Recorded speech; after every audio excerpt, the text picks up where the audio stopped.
What's going on, everybody? This is Chris Miles from The Chris Miles Show.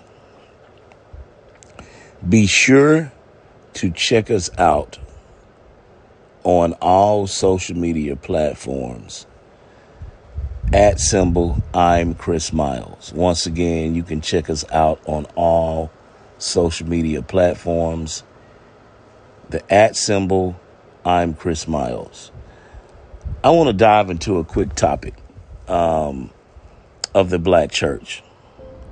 The black church has come under much scrutiny based upon this election, this past election a few days ago, with that of Donald J. Trump and Kamala Inhofe. The black church at once upon a time played a major part in black culture. It also played a major part in keeping that family unit together. Even during the time of the civil rights movement, everything went through and filtered through the black church.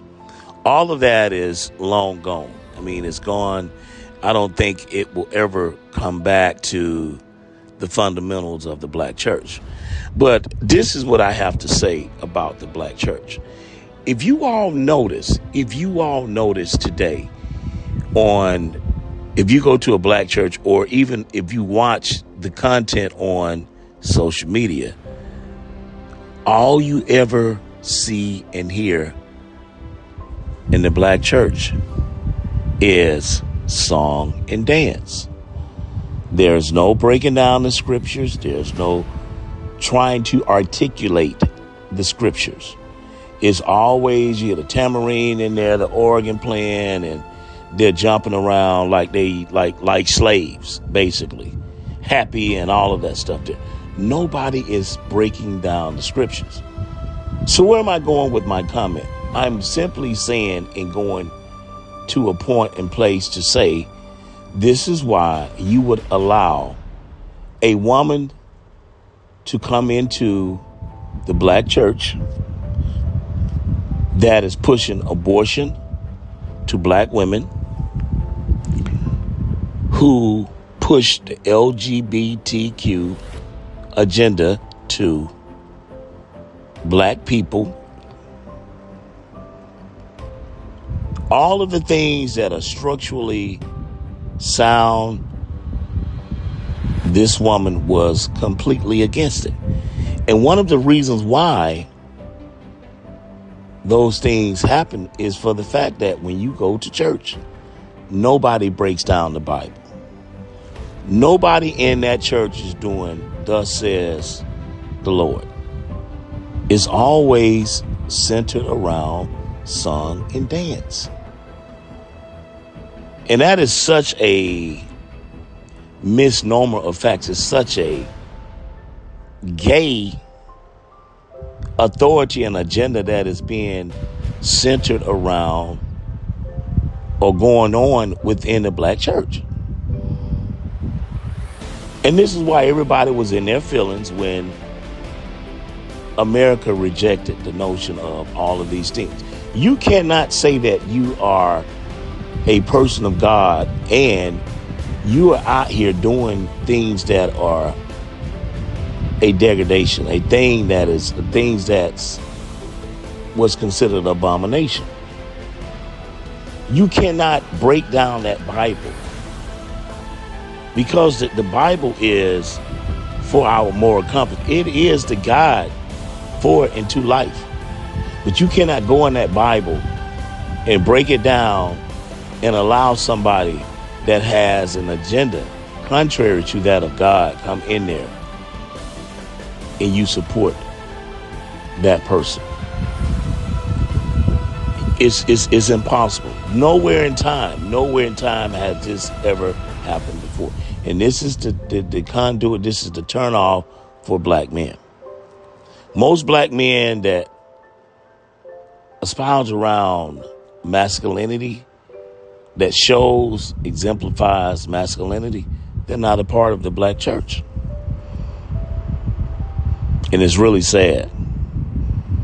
But I think moving forward, all of the things that we see are starting to unfold should be that very conduit that bring everything back to where it needs to be. But I seriously doubt if it will happen.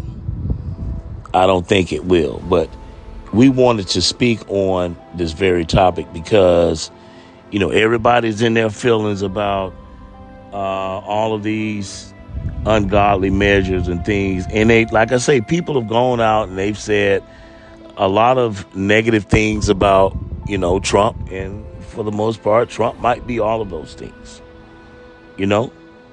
But the Bible also tells you he without sin, let him cast the first stone. And for what I see, the ones that are out there casting stones against Donald Trump are the same people in here that has co-signed abortion, that has co-signed the LGBTQ agenda.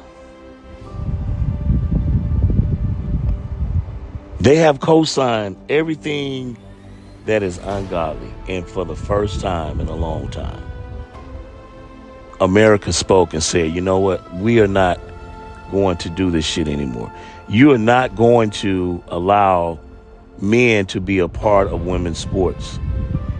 And we turn a blind eye to that nonsense. America has spoken. So you either get in line with what the agenda is or you leave. It's really that simple.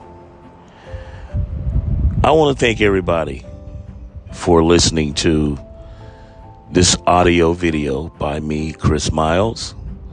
I'm just venting. I'm just, pointing out some of the things that needs to be said, because a lot of people won't say it, but I'm never afraid to speak on things that need to be brought into existence. So with all of that being what it is, I'm going to sign off and catch you guys on the next episode. All right. Wish everybody a good day. Y'all take care and have fun out there, but be safe.